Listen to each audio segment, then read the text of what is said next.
Today video subjects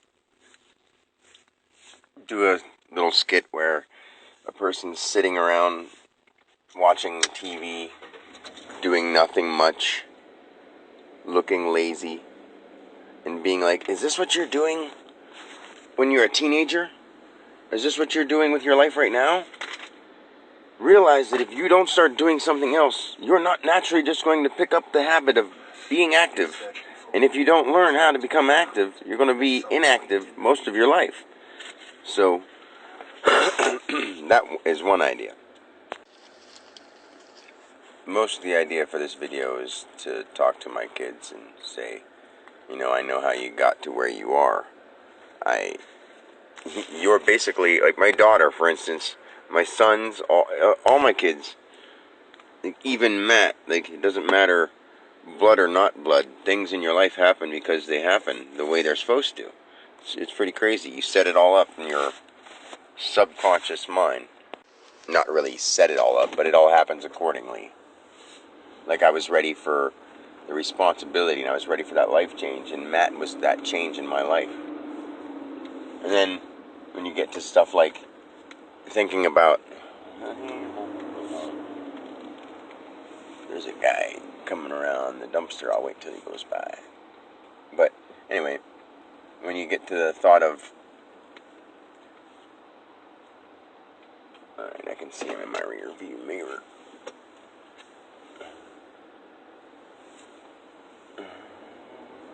Anyway, there we go. So, when those kind of things happen, you realize, well, I don't even know what I was saying for a minute. Oh, I want to make that video saying that kids, if they sit and waste their time doing nothing with their life at this point, they're not going to all of a sudden magically get the urge to be active. And those big things that they're doing right now that seem so real are just most of the time following along with what's popular, what's going on with everyone else their age, or what most people do because that's what they've seen other people do, and they don't really have any idea of how to do it on their own. Because nobody's given many people the option for original ideas. And now people don't even know how to make original ideas because everything's told to them before they get a chance. And when they try to say, well, why don't we do it like this, or why isn't it like that? We say, because. Just listen to what we're telling you. Like we're trying to tell all our kids that this is how everything is. We don't even give them the chance to expand, and when they do expand, we give them a problem for it because it's not something we're used to. And everything that changes, somebody has to show some kind of, uncomfort or discomfort to it. Like when the kids and the new generation start doing new things, it's always like, oh my God. But even if it's a good thing, there's a lot of negative things, but even the negative things are there for us to learn from so that we can see what it's like. I mean, out in the world, let's think that the human mind, you have all these thoughts of all these possibilities. Well, all those possibilities present themselves in a physical way, somewhere, somehow.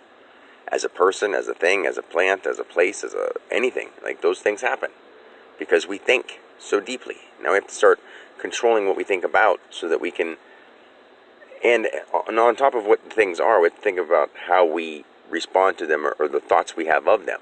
Like if we dislike everything, everything's going to be dislikable. Does that make sense? It should. But anyway, I guess that's all. I rambled a little bit there because I had some guy walk behind me when I was trying to back up. So I got distracted. Anyway, I want to shoot that video today because it's important.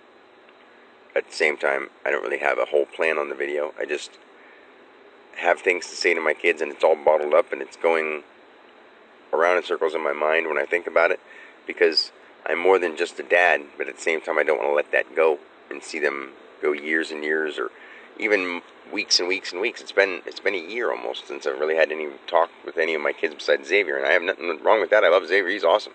And they're all awesome. But I just don't get a chance to talk to them, and I don't really know why. I'm like the nicest guy, and I don't say that out of a place of being conceited, because maybe I don't do the most fun things or the most popular things or talk about typical things, but I'm just loving of all things the way they are. And that's just not usual. So it's odd because most people are used to talking gossip or talking bad about people or complaining about something, and that's literally the problem, is that my kids are used to people that are stressed, not people that are stressless and that are healers. I'm a healer and they're stressed, and they don't want to be healed because to them stress is normal, and it would be like changing who they are. So the discomfort of the change that I'm trying to give to them is a good change, but it's still uncomfortable. So I totally get it, and I don't know how to explain that to them, especially when they won't listen or check out any of the things I do, the videos or anything. And it's not that I'm trying to get them to. I'd like them to, and if they don't, oh well, I love them anyway. If they do and it doesn't change anything, oh well, I love them anyway. If they do and it changes things for the better, great. At the same time, I'm going to be alright either way. I've already gotten past that because I can only be the best me I can be, and I want to help them be the best they can be, and I think that's exactly what they need, and I won't change from that no matter what. So yeah.